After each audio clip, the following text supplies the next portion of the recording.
Hello everyone, আসসালামু আলাইকুম। It's me Suzana. নতুন একটি ভিডিও নিয়ে আবারও চলে আসলাম আপনাদের মাঝে। কী অবস্থা সবার? আশা করছি সবাই অনেক অনেক ভালো আছেন।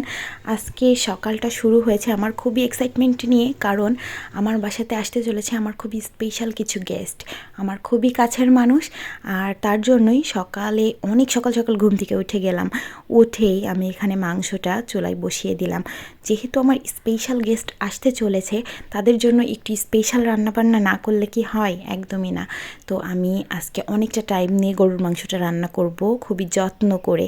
আর আমার বিবাহিত জীবনের এই যে 6টা বছর চলছে, কিন্তু তারা শুধুমাত্র আমার বিয়ের দিনটাতে এসেছে। এই 6 বছরে একবারও আমার বাসাতে আসেনি।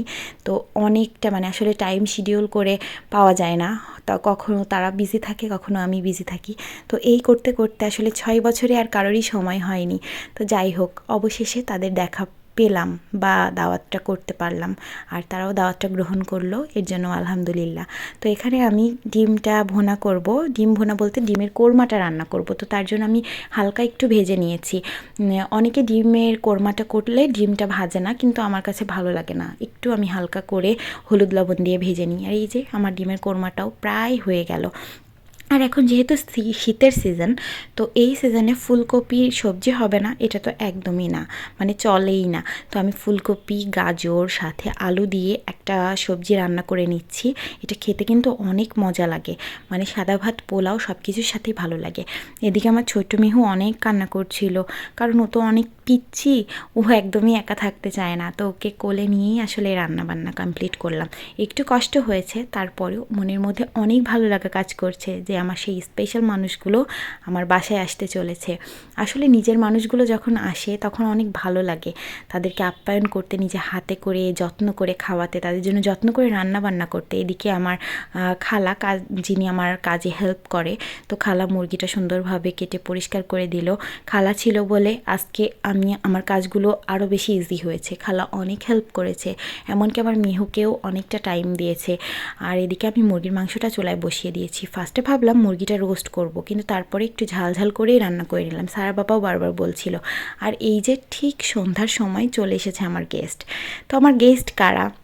আমার ভাইয়া ভাবি, আজকে ভাইয়া ভাবিদের কাপল আমি ইনভাইট করেছি। ভাইয়া ভাবি যখন বাসায় আসলো তখন কারেন্টটা ছিল না, তো এই কারণে তাদের এন্ট্রি ভিডিওটা আর নেওয়া হয়নি। চা বানিয়ে নিলাম, সাথে কিছু নাস্তা সার্ভ করলাম। এইদিকে বেবিদের কি অবস্থা দেখুন, আমার ভাইয়ার বেবি, ও তো সারাকে অনেক পছন্দ করে। আমাদের আরাত বাবা, মাশাল্লাহ, ওরা অনেক সুন্দর করে খেলাধুলো করছিল। আর আরাত তো বল পেয়ে আর কিছুই চায় না, ও এত বেশি খুশি হয়ে গিয়েছিল, সারার সাথে বল নিয়ে খেলা করছিল। আর এদিকে মেহুকে দেখেও ও অনেক খুশি হচ্ছিল, যেহেতু মেহু একদম পিচ্ছি। আর মেহুর তো কি একটা অবস্থা, ওরা যখন এরকম ছোটাছুটি লাফালাফি করে খেলাধুলা করছে, ওরও মন চাচ্ছিল যে ওদের সাথে গিয়ে খেলা করি, ও এত বেশি ছটফট করছিল। এদিকে আমার বড় ভাইয়া ভাবি আর তাদের ছোট্ট বেবিটাও চলে এসেছে, আমাদের আয়ান বাবা।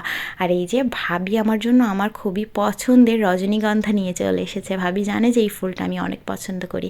আর যেহেতু আমি হোম বেকার, তো হোম বেকারের কাছে কিন্তু সবারই একটা আবদার থাকে কেক খাওয়ার।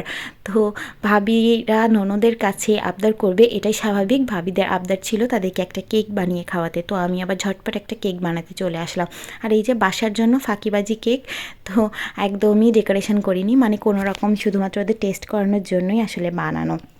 এরপরে কিন্তু চলে এসেছে আমার ভাইয়ারা গল্প করছিল, তারপরে আমি ডিনারটা সার্ভ করলাম। আর এই যে এরাই হচ্ছে আমার সেই স্পেশাল গেস্ট, আমার ভাইয়া ভাবিরা। তাদেরকে তো আসলে পাওয়াই যায় না, এত বিজি মানুষ তারা।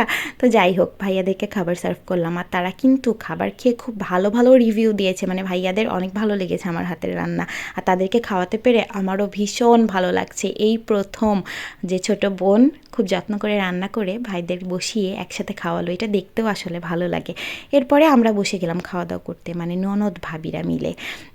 আর শুধু কি খাওয়া, সাথে আমরা প্রচুর প্রচুর গল্পও করছিলাম। এখন বাজে ঠিক রাত 11টা। এরপরে ভাইয়াদেরকে বিদায় দিয়ে ভাবিদেরকে আটকে দিলাম আমার বাসাতে। আর সারা রাত গল্প হবে, অনেক আড্ডা হবে। এগুলো কিন্তু আমরা করেছি যখন আমার সারা খুব ছোট ছিল, আমি আম্মুর বাসাতে ছিলাম তখন। আর এই যে আমার সেই ফাঁকিবাজি কেকটা, যেটা অলমোস্ট শেষ। আর এখন বাজে রাত 3:30। বুঝতে পারছেন কি অবস্থা। আর যেহেতু আমরা 11টার সময় ডিনার কমপ্লিট করেছি, 3:30 বাজলে তো ক্ষুধা পেয়ে যাবে। তো আমার বানানো সেই ফাঁকিবাজি কেক, সাথে চা বানিয়ে নিলাম, আচার, চিপস, বিস্কিট এগুলো তো ছিলই। আর এই যে আমার ছোট্ট মিহুটা এখনও জেগে। তো আমাদের গল্পের তো কোনো শেষই নেই। মানে এই রাতটা এই বছরের আমার কাছে মনে হয় সবথেকে ভালো একটা রাত কেটেছে। আমরা অনেক গল্প করেছি, অনেক মজা করেছি। আর এই জন্যই ভাবিদেরকে আসলে আটকে দিয়েছিলাম, যাতে আমরা একটা সুন্দর নাইট স্পেন্ড করতে পারি সবাই একসাথে। এদিকে বাচ্চারা কিন্তু ঘুমিয়ে গিয়েছে, অথচ আমরা 4জন জেগে। অন্য রুমে ভাবিদেরকে আমি থাকতে দিতে পারতাম, কিন্তু তারা তো আছেই সারা রাত আড্ডা দেওয়ার জন্য। এই জন্য আমরা সবাই এক রুমে ওপর নিচ করে, মানে ফ্লোরে বেড করে আমরা শুয়েছিলাম। যাই হোক, ঠিক সকাল 8টা বাজে তারা উঠে গিয়েছে, এখন বাসায় চলে যাবে। তারা কিন্তু ব্রেকফাস্ট না করেই চলে গিয়েছে। এটা কিন্তু খুব খারাপ লাগা ছিল, কারণ ভাবিরা না খাওয়া দাওয়া করে সকাল সকাল চলে গেল। স্যারের বাবাও এটা নিয়ে অনেক বেশি মন খারাপ করছিল যে কেন তাদেরকে আমি না খাইয়ে ছেড়ে দিলাম। কিন্তু এই যে নিজের মানুষ আসলে কষ্ট বোঝে। তো ভাবিরা বারবার বলছিল যে না, তোমাকে সকালে উঠে এই ঠান্ডার মধ্যে, যেহেতু সারা রাত আমরা জেগেছিলাম, কেউই ঘুমোয়নি, তো উঠে আর নাস্তাটা বানাতে হবে না, অনেক কষ্ট হয়ে যাবে, তুমি রেস্ট করো, আমরা বাসায় গিয়ে নাস্তা করব। তো যাই হোক, এই যে আয়ান অনেক আদর করছিল মিহুকে, বলছিল আমার ভাই আমার ভাই। আসলে ভাই বোনের ভালোবাসাগুলো এরকমই মিষ্টি মধুর হয়। অনেক ভালো লাগছিল। সবাই রেডি হচ্ছিল যাওয়ার জন্য। আর এরই সাথে আজকের মতো ভিডিওটি এখানেই শেষ করছি। সবাই ভালো থাকবেন, সুস্থ থাকবেন, দোয়া করবেন আমার জন্য, আমার পুরো পরিবারের জন্য। নতুন কোনো ভিডিও নিয়ে আবারও চলে আসবো আপনাদের মাঝে। আল্লাহ হাফেজ।